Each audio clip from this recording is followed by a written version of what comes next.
Ah, this. I feel this in my soul.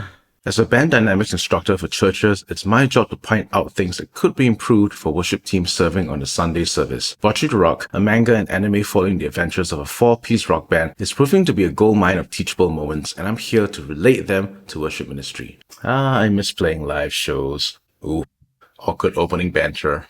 Nichika shouldn't have corrected Kita. Now it's just extra awkward for the whole room. You know what? I think I can translate this into a Sunday service experience. That's the lead pastor with his arms crossed, wondering if it was a good idea letting the youth team take over the Sunday worship. Those are the two super enthusiastic prayer ministry aunties who will sing the loudest. And that's the lead guitarist who's so nervous she's frozen on the spot. Ah, this. I feel this in my soul. Whether a bar or sanctuary, this is exactly what bands and worship teams have to deal with. Many people being on their smartphones, not clapping or singing along. Even if you pulled off an amazing arrangement, few people are looking and or listening. Let's talk about the opening to their set.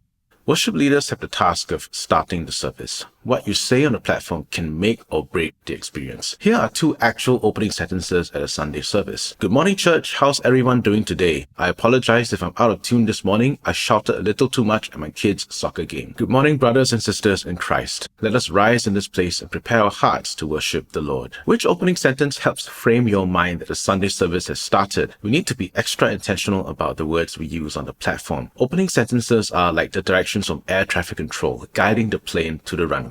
Be clear and concise with your words so that the congregation is ready for takeoff for the Sunday service. I recommend scripting what you intend to say so that you avoid being superfluous and to potentially avoid saying something embarrassing. Remember, you're leading worship, not being a hype man. Okay, I hear what's happening. The drummer's groove is not 100% clean. The snare hits are inconsistent. Sometimes they're on, sometimes they're off. Okay, everyone rushed that big band break. Drummer's dragging that kick bass a little during the down verse. Well, we are our own worst critics, and Bocchi knows the standards that they had during practice. I actually think it's a pretty good performance overall. Those prayer aunties must have really high live music standards if they can detect something's not quite right. Ah, yes, the first person to go to the toilet. Hands up if you've gone to the toilet to escape something. And again, the kick bass was off during that big pre-chorus cut. Lead vocals is slightly pitchy. Ugh, a bit pitchy. Uh-oh, prayer aunties have stopped grooving.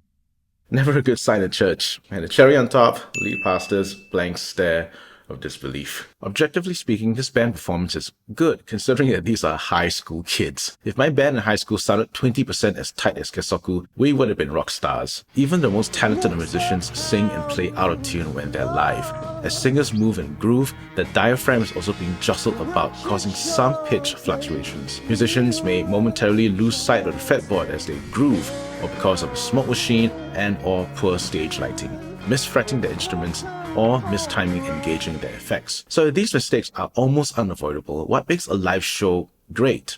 Why do we come back from our favorite bands thinking it was the best time of our lives despite the mistakes? I've rooted it down to one word: vibe.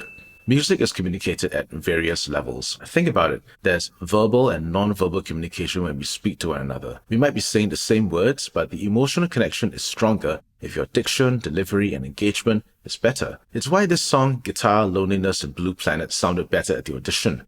Bocchi put in 100%, showed it with her body language, and the band could feel it. Eye contact, tapping your foot to the beat, grooving, enjoying the music. The more of these things you have, the stronger vibe you give off and the better your live performance. I've been asked what's the best way to drive up musical engagement with the congregation during the Sunday service. I ask back the question, what vibe do your musicians give off on stage? Are they constantly looking down at their music stands, stiffly rooted to the spot, with a worried look on their face that they're not playing the music correctly? Or are they engaged with the music at such a deep level of joy that you can visibly feel it? How you're playing the music is just as or even more important than what you're actually playing. When you play with vibe, it's inviting. It encourages people to open up and sing. And this is especially important for songs of worship. We do have the ultimate reason to sing with utmost joy.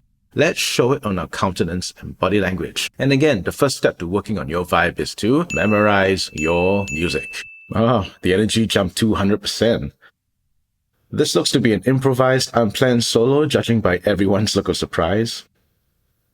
You can feel the ferocity with the right hand really slamming down on those strings. D Dorian, classic rock mode. And correspondingly, the tightness went up 100%. No, 1000%. It's quite a difference. Both guitars are really digging in, and the drums and bass are in perfect sync. You feel that pulse? That's coming from the guitars accenting pick attacks that sync with the open hi-hat disco beat syncopated pulse. If you want to put people into a groovy mood, syncopation is your express train ticket. People are looking up on their phones. I can't tell you how satisfying it is as a performer when people engage with the music, even if it's just to look up from their phones. The band's body language is quite different from the previous song, isn't it? Pray aunties are back. Okay, my slight gripe with this solo. Earlier on, we saw that Bocchi only had a Boss BD2 blues driver on the floor. That washy sound is a vibrato style effect that you get with something like a Boss VB2 vibrato. Now, where's that pedal? Yes, the low crouch solo pose. Classic move for the guitarist. An epic band cut to end an epic song. You can almost feel the tail end of the reverberation bouncing off the walls. Well done, Kayoko. Let's talk about recovering by resetting. Complete and utter disaster can still strike, and it can affect the best of us. Musicians can relate to this feeling. The gig is bombing so badly, I might as well just give up, crash, and burn. Have you heard a band that's given up? It's depressing to watch. What Bocchi did was to give the whole band one tight slap to snap them out of it. Snap out of it! It wasn't enough to recover, they needed to reset.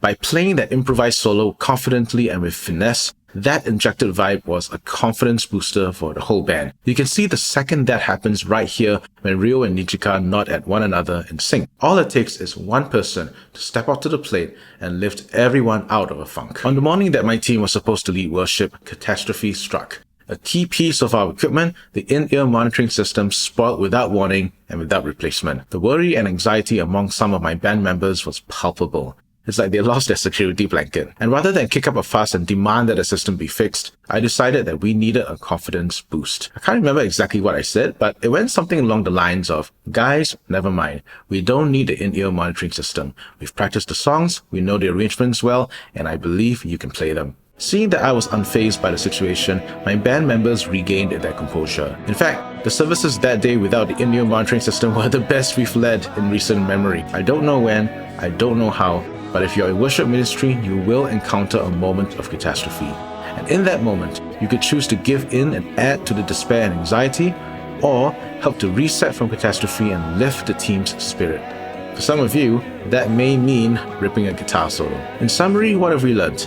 First, be extra intentional with what you say over the platform. Scripting out your words is highly recommended. Second, be aware that how you play your instrument, your vibe, is just as important as the notes you play. And third, may I encourage you to be the one who resets from catastrophe, not add to it. Today's video is based off episode 8 of Bocchi the Rock. What resonated with you as you watched Kayoko navigate their live show? How could they have done the show better? I'd love to hear your thoughts in the comment section below. That's it from me. Thanks for watching this video. Here on my channel, I'm committed to helping you get the best tone out of your gear, as well as playing your best for the Sunday service. If you're a worship musician on the same journey, consider liking, subscribing, hitting that bell icon, and sharing this video with someone whom you know could benefit. I have a previous reaction video based on episode 12 which you can check out here. If you have any other anime or video game music recommendations, do feel free to suggest them below. See you in the next video. Until next time, I'm Justin, and I'm all about worship guitar.